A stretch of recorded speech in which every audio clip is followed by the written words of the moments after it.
আসসালামু আলাইকুম রহমতুল্লাহ। আপনারা যখন ছবি পিঙ্গার দিয়ে আসেন, এরপর অনেক সময় দেখা যায় মোবাইলে SMS আসে না বা SMS আসতে দেরি করে, অনেক সময় দেখা যায় যে নম্বরটা দিয়েছেন ওই নম্বরটা কোনো না কোনো কারণে বন্ধ দেখায়, যার ফলে ওই SMS-টা আসে না এবং আপনারা আপনাদের NID হয়েছে কিনা চেক করতে পারেন না। আপনাদের সবাইকে যখন ফর্মটা পূরণ হয়ে যায় অনলাইনে করেন বা আপনারা হাতে লিখে দেন, যে ফর্মটা পূরণ হয়ে যায়, ফর্মটা পূরণ হওয়ার পর আপনাদেরকে একটা স্লিপ দেয়। আমার এখানে দেখতে পাচ্ছেন ফর্ম নম্বর 5, এই যে স্লিপ নম্বর ফর্ম নম্বর 5, এখানে একটা আমার ডেস্কটপে দেখতে পাচ্ছেন এরকম একটা স্লিপ আপনাদেরকে ছিঁড়ে দেয়। আমি আজকে আপনাকে দেখাবো এই স্লিপ নাম্বারটা দিয়ে আপনারা কিভাবে সহজে আপনাদের NID হয়েছে কিনা চেক করবেন। তার জন্য আমাকে যেতে হবে সর্বপ্রথম যে কোনো একটি ব্রাউজারে। তো আমি ব্রাউজার হিসেবে গুগল ক্রোম কে সিলেক্ট করলাম। তো দেখতে পাচ্ছেন আমি এখন গুগল ক্রোমে চলে আসছি সরাসরি। এখান থেকে আমি লিখবো জাস্ট NID লিখার পর দেখতে পাচ্ছেন এখানে nidw.gov.bd নামে একটা ওয়েবসাইট আসছে। আমরা জাস্ট এটাতে এন্টার প্রেস করব। এন্টার প্রেস করার পর আমাকে আরেকটি নতুন পেজে নিয়ে যাবে। দেখতে পাচ্ছেন আমাকে আরেকটি নতুন পেজে নিয়ে আসছে। এখান থেকে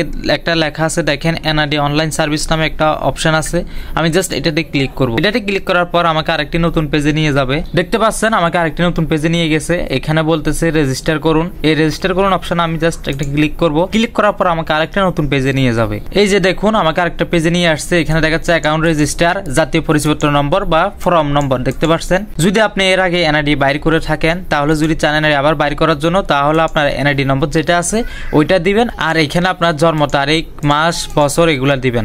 আর যদি নতুন একেবারে অর্থাৎ এর আগে NID বাইর করেন নাই, তাহলে আপনি ফর্ম নম্বরটা দিবেন। তো আমি যেহেতু একেবারে নতুন আর NID আমি বাইর করি নাই, তো আমি ফর্ম নম্বরটা দিচ্ছি। তো আমি আমার ফর্ম নম্বরটা দিয়ে দিচ্ছি, আপনারা দেখতে পাচ্ছেন। এখন আমি জাস্ট আমার জন্ম তারিখটা বসাবো। দেখতে পাচ্ছেন আমি আমার ফর্ম নম্বর এবং আমি আমার জন্ম তারিখটা বসাই দিয়েছি। বসানোর পরে এখানে আরেকটা ক্যাপচা আছে দেখেন। তো আমার ক্যাপচাটা পূরণ করা শেষ, আমার সবকিছু দেওয়া শেষ ঠিকভাবে। আমি জাস্ট এখন সাবমিট বাটন দেখতেছেন, আপনারা এই সাবমিট বাটনে ক্লিক করব। সাবমিট বাটনে ক্লিক করার পর দেখেন এখানে একটা এরর দেখাচ্ছে, প্লিজ ট্রাই এগেইন।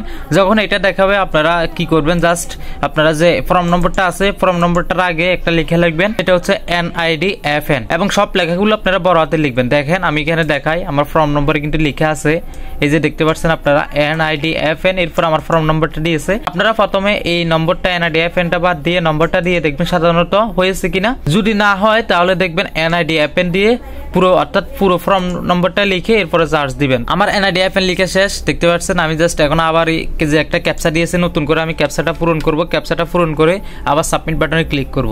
সাবমিট বাটনে ক্লিক করার পর দেখতে পাচ্ছেন আমার আবার এই এররটা দেখাচ্ছে। আমি পুরো স্লিপ নম্বরটা লিখলাম, NIDFN দিয়ে লিখলাম, NIDFN বাদ দিয়ে লিখলাম, তবে কোনোভাবে কিছুতেই কিছু হচ্ছে না। তার মানে আপনাকে বুঝতে হবে আপনার কার্ডটা অর্থাৎ NID কার্ডটা এখনো হয় নাই।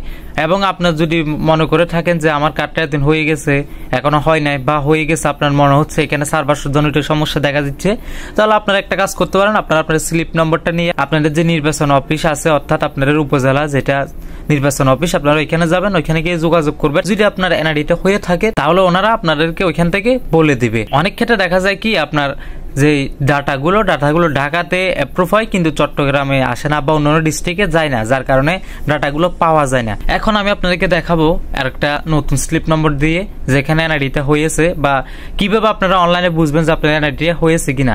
এখন আমি প্রথম যেটা দেখাইছি এটা কিন্তু NID হয় নাই। আমি এখন দ্বিতীয় যেটা দেখাবো এটাতে কিন্তু NID আছে 100%। NID হলে আপনারা কিভাবে বুঝবেন এই কারণে আমি আরেকটা স্লিপ নম্বরটি আপনাকে সহজে বুঝাচ্ছি। তো দেখতে পাচ্ছেন আমি আবার নতুন করে একটা আমার ফর্ম নম্বর দিয়েছি এবং আমার ডেট অফ বার্থ দিয়েছি। এখানে একটা ক্যাপচা ছিল, ক্যাপচাটা পূরণ করেছি। আমি জাস্ট এখন সাবমিট বাটন যেটা দেখতেছেন সাবমিট বাটনে ক্লিক করব।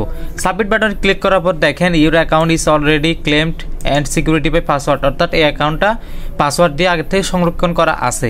তো আপনারা যারা নতুন NID করছেন বা প্রথমবারের মতো বাইর করবেন তাদের ক্ষেত্রে হয়তো এরকম থাকে না, তাদের ক্ষেত্রে থাকে এরকম।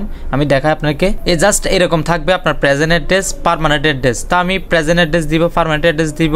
এরপরে জাস্ট নেক্সট বাটন ক্লিক করব। এরপর আমি একটা OTP যাবে, আমার একটা নম্বর দিব, OTP-টা আমি বলতে হবে। এরপর আমার ফেস স্ক্যান করব। এরপরে জাস্ট আমি সরাসরি আমার সার্ভারে ঢুকে আমি NID কার্ডটা ডাউনলোড করে নিব। খুব সিম্পল প্রসেস। আশা করি আজকের ভিডিওটা বুঝতে পারছেন। আপনারা যদি NID হয়ে থাকে তাহলে আপনারা এইভাবে বুঝবেন। আপনাদের ডিস্ট্রিক্টে আসবে, আপনাদের মোবাইল নাম্বার চাইবে, আপনাদের পেজ চাইবে, এরকমভাবে বুঝে যাবেন। আর যদি এনআইডি না হয়ে থাকে তাহলে প্রথমে যেভাবে দেখাইছি একটা ইরর দেখাবে, ওই ইররটা দেখাবে আপনাদের। তো আজকের ভিডিওটা কেমন লেগেছে অবশ্যই কমেন্টে জানাবেন। যদি ভিডিওটা ভালো লেগে থাকে একটা লাইক, একটা কমেন্ট, একটা শেয়ার করবেন। ইউটিউব থেকে দেখে থাকলে অবশ্যই সাবস্ক্রাইব করবেন এবং ফেসবুক পেজ থেকে দেখে থাকলে অবশ্যই ফলো করবেন এবং এরকম নিত্য নতুন ভিডিও পেতে আমাদের চ্যানেলের সাথে থাকুন। যদি ভিডিওটা ভালো লেগে থাকে এবং এরকম আরো অন্যান্য গুরুত্বপূর্ণ ভিডিও চান তাহলে অবশ্যই কমেন্টে জানাবেন। আজকের ভিডিও এই পর্যন্ত, সবাই ভালো থাকবেন, সুস্থ থাকবেন। আল্লাহ হাফেজ, আসসালামু আলাইকুম রহমতুল্লাহ।